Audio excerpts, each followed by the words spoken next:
Autrefois, on peut dire, pour forcer le trait, que le collectif l'emportait sur la personne. La Renaissance, pour la première fois, place l'homme au centre de l'univers.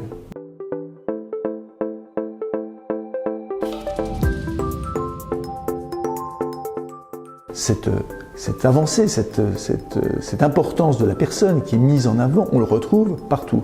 On le retrouve, par exemple, dans le domaine de la peinture. Quand on voit en Italie le Quattrocento passer progressivement à la perspective de plus en plus. Pourquoi la perspective?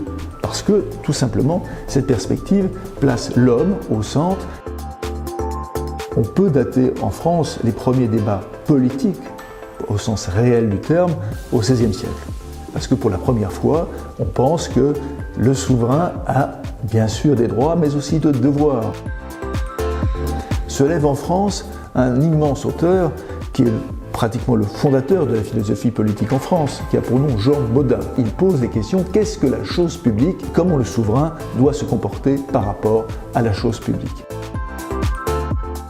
Évidemment, Étienne de la Boétie, avec la servitude volontaire, pose la question de est-ce que l'on peut désobéir et comment peut se constituer la désobéissance par rapport à un pouvoir absolu. Et puis Montaigne, les essais, qu'est-ce que les essais? Sinon la volonté pour la première fois dans l'histoire littéraire française de mettre la personne au centre de la création artistique et littéraire.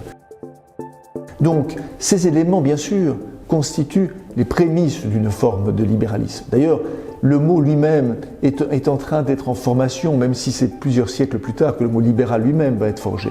La notion de liberté telle que la conçoit un libéral, c'est-à-dire la lutte contre l'absolutisme, qu'il soit politique ou qu'il soit religieux, eh bien cette lutte-là, c'est au centre et l'ADN du libéralisme tel qu'il se fait et se constitue en France.